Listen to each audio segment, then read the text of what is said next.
I am Linda van Tolberg. Ukraine's tireless efforts have finally paid off as the US Congress approved nearly $61 billion in crucial military and economic aid, ending months of uncertainty and frustration. And today we have Dr. Taras Zhovtenko, a defense analyst based in Kyiv in Ukraine, joining us in the NSN studio to shed light on the implications of this development for Ukraine's ongoing conflict with Russia.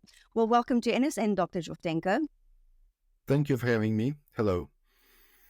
So, what was the reaction in Kyiv on the ground of the approval of this US aid package?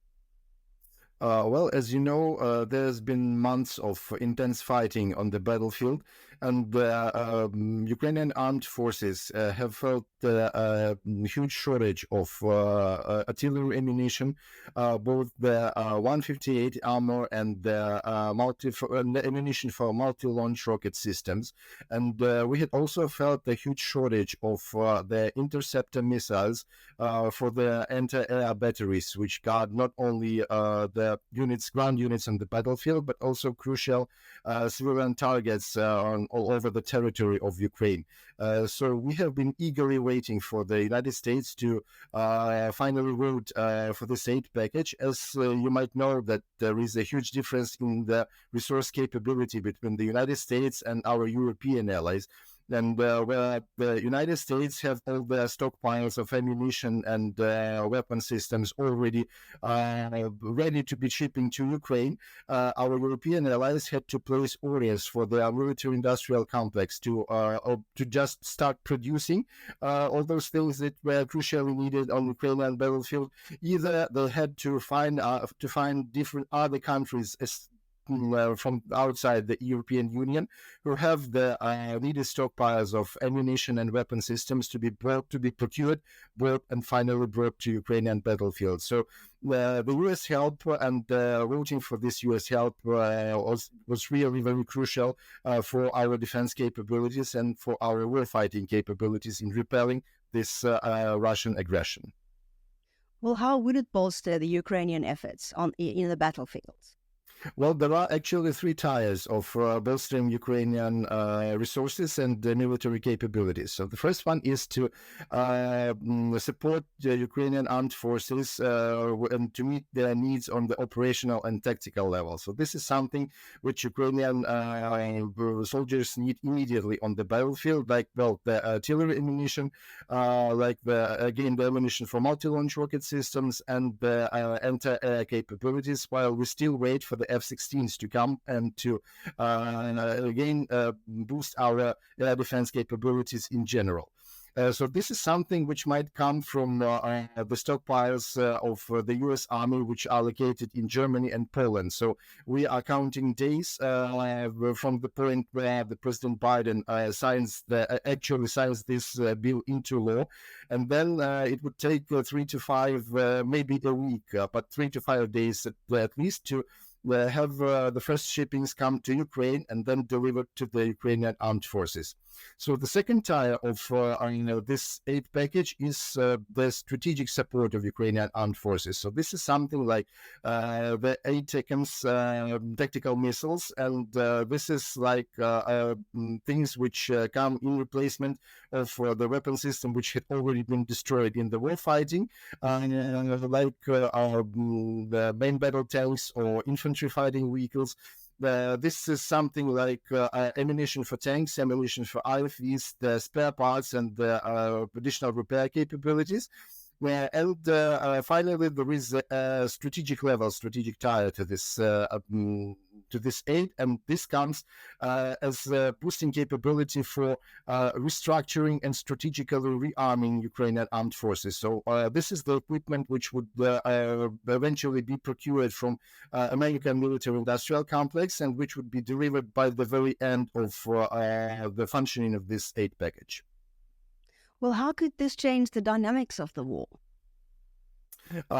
Immediately, it would have the very forceful impact of stopping Russian advances on the battlefield, because the shortage of ammunition, which was felt throughout the more than 1,000 kilometers lines of the battlefields, ended up eventually in Russian forces being able to move forward in especially in the eastern part of the front, because there they have the land border with Ukraine, and Russian logistics there is much more versatile, and it is much more adaptable to Ukrainian strikes, because we also understand that Russian war machine fights with numbers, not with quality of its troops. And it's highly dependent on logistics and how it supports their armed forces and how it supports their ground troops which are deployed to Ukraine. So we are trying to destroy the logistics and to destroy their supply routes, to decrease their war-fighting capabilities. But nevertheless, we have seen that during the months of recent war fighting, Russian military command deployed additional manpower and additional military equipment to the battlefield. Eventually, they were trying to fulfill the political priorities which were tied to the so-called presidential elections in Russia, and then to support Russian propaganda to show that there is something eventually victorious happening on the battlefield from the Russian side. So they were not counting their losses neither on manpower nor in military equipment, and they just pressed forward using all the numbers which they had. So now we have to use these military aid and this aid package and on the operational and tactical level to first of all stabilize the front line, and then to stop Russians moving forward, to deny them any capability of reinforcing, and then gradually started to prepare for the Ukrainian armed forces to move forward and to recapture the territory which Russians have seized using this very moment of Ukrainian armed forces weakness and the reluctancy in the United States. Do you think it can change the balance of power in the war? It could, strategically, it would give Ukrainian armed forces more breathing room to gather their own resources while the battlefield is stabilized and while the Russians are denied any opportunity to move forward. And again, we would see the practical usage of this strategic tie of United States armed aid package, and added with the added value of the aid package which the British had also announced recently. And this would be the utilization of the cruise missiles to strike Russian capabilities, not only in logistics, but in their capabilities of the stockpiles of military equipment and ammunition in the Ukrainian occupied Crimea, occupied by Russian forces, and on the territories which Russians widely use to stockpile their equipment and their ammunition and to reinforce their troops. And this, in time, in the short mid-term moment, it would give Ukrainian armed forces time to prepare their own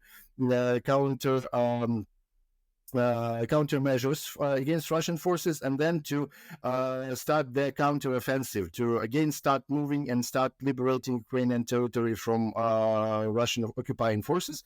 And this would be the first priority would be against hitting the Russian military targets in the Crimea Peninsula, because this is practically the center of gravity for Russian war in Ukraine, and this is one of their main hub for reinforcing their ground troops on the southern and southeastern part of Ukrainian mainland. And this is something which Russians are are the weakest. So we have witnessed that French and British cruise missiles, they are practically hitting the Russian military targets all over the map in Crimea. And so this is something we should exploit. This is something we should push forward to further weaken Russian aggression forces. And then just to deny them any capability of reinforcing, first of all, from the south, and then from the southeast, and then starting to drive them from Ukrainian territory, and hopefully that would be by the mid of 2025. So do you foresee the need for additional aid from the US? Of course, if we speak about the strategically ending this war, and if we speak about Ukraine to be victorious on the battlefield and Russians to lose this military campaign, we eventually need more ammunition, we eventually need more military hardware and equipment, both from the United States and from our European allies. We actually realized that due to some specific political processes which go on in the United States and which are tied to the presidential election campaign, this aid package from the United States might not be the very last one, but there might be a pause after this aid package before the next one arrives, hopefully in the next half of the next year, 2025. But we are heavily relying on our European allies, and we have seen that while Washington has been reluctant in discussing the possibility of this aid package with the representatives of the Republican Party and with the representatives of Mr. Trump, our European allies have taken a lead, and aside from the great initiatives of French President Macron to play with the idea to deploy troops of certain Western European countries into Ukraine, not for the war fighting, but for example for stabilizing the Ukrainian-Belarus border and for neutralizing a possible hybrid threat for Ukrainian territories from the north. Besides this initiative, we had also seen the great initiatives from the European Union.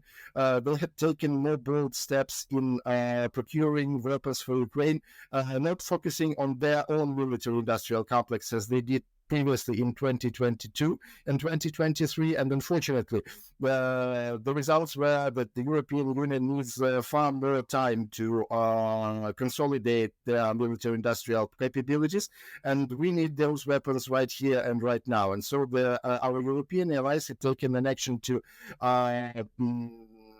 procure funds and to buy weapons and ammunition from outside the European Union and to have all those shipped to Ukraine immediately. And this is something we are also looking forward as an addition, as opposed to the addition to Ukraine, to the US military aid package. And also, while we possibly should wait for the next aid package from the United States, the help from our European allies would also be very helpful in continuing the fight and in eventually being victorious on the battlefield against Russians.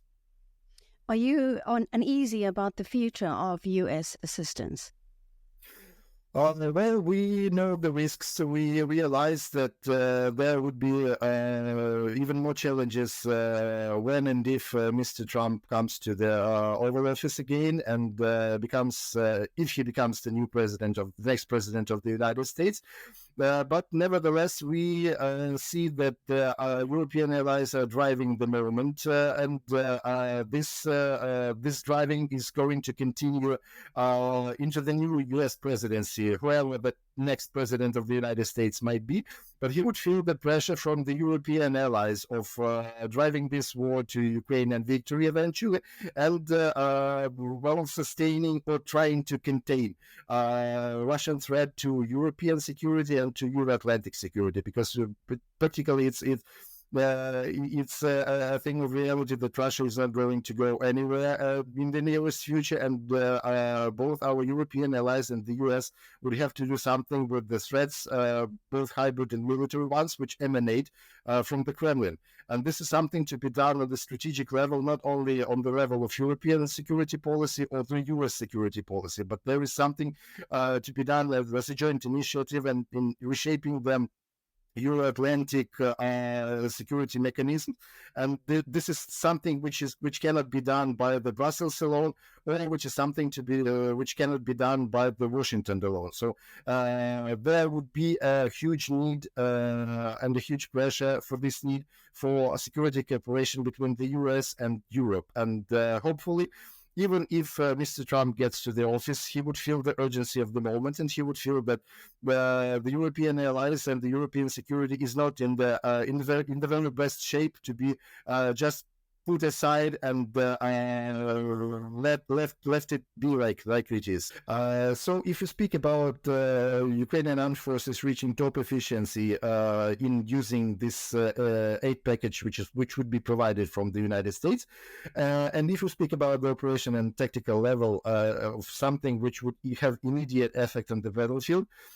So it would be fantastic if our U.S. allies could give more attention to cluster munition, because cluster munition is something which gives Ukrainian armed forces an edge against the outnumbering Russian forces. So it's obvious that we cannot even dream of reaching the equality in the numbers of manpower, in the numbers of ammunition fired, in the numbers of tanks deployed with the Russian Federation. But if we cannot do so, if we are outnumbered, we cannot allow ourselves to be outgunned, as they say. So we need something more powerful to have the edge over Russian forces on the battlefield. And this edge is the cluster munition, which from one shot can hit multiple targets on the battlefield. And it's something which would be easier for the United States to deploy and for Ukrainian armed forces to use with the top efficiency against the Russian outnumbering forces. So this is something which we again urgently need, and this is something which we have already tested on the battlefield, by the way, because last summer, in the midsummer actually, when Washington decided to give Ukraine a small number of cluster munition, both the 155 ammo and the ATACMS cluster munition rockets, there had been an immediate result. So practically in 2 weeks, we have driven Russian forces from a landslide on the left bank of the Dnipro River, and we were actually able to deploy Ukrainian forces across the Dnipro River and to give more safety to the city of Kherson, and to drive Russian forces farther from the city, and to save it from constant Russian shelling. So again, if we speak about this very aid package, cluster munition is something we anticipate very highly to be in it eventually. Dr. Joshenko, thank you so much. Thank you.